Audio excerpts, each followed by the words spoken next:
Welcome back, another episode. Even though Season 4, Episode 6 has a narrative to tell, the boys are running out of steam. The plot of Dirty Business moves slowly, but it seems to me that the alternative superhero series is making an effort to get goofy moments to go viral on social media, which is becoming old. Many speculations about Butcher's mental state have been making the rounds on the internet. While it was already known that he was seeing visions of his late wife Becca, who is probably the angel perched on his shoulder, Dirty Business reveals he also had the devil perched on his other shoulder. Joe Kessler is the devil, and he's been instigating Butcher to abduct Samir in order to create the virus. The major plot twist at the conclusion of Episode 6 was that Butcher was seeing visions of Becca and Joe. The boys are more in need of Butcher than he is of the boys. He puts himself and others in danger if he is going insane. Because of his stubbornness, the plot comes to a point when he starts acting erratically. Samir verifies the worst-case situation for virus replication. Butcher was desperate to get the scientists to recreate the virus after Samir was abducted and had his leg amputated in Season 4, Episode 5. The goal is to eliminate Homelander so Ryan doesn't turn into the next egotistical public relations superhero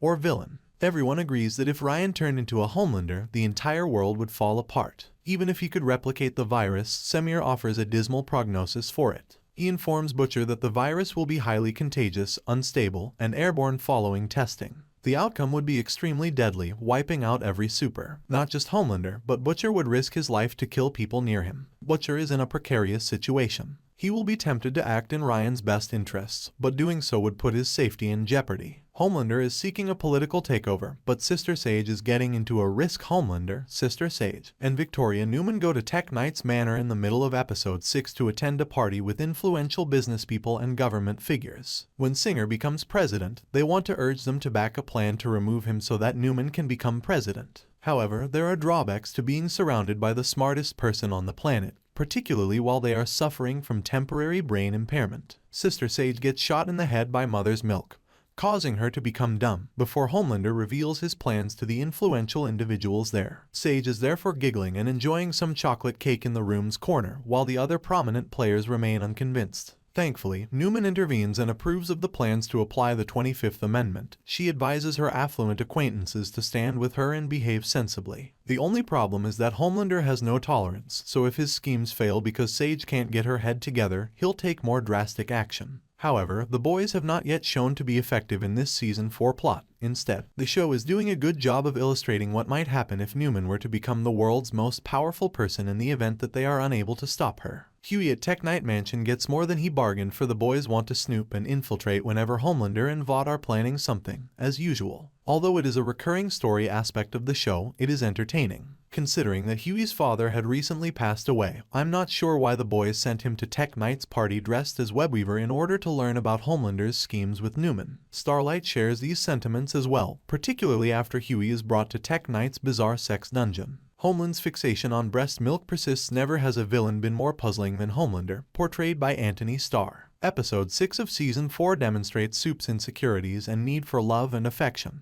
Homelander accuses Firecracker after finding out that Cameron Cole was not the source of the Vought leak and that the boys were present at the Tek Knight Mansion. For more videos, subscribe.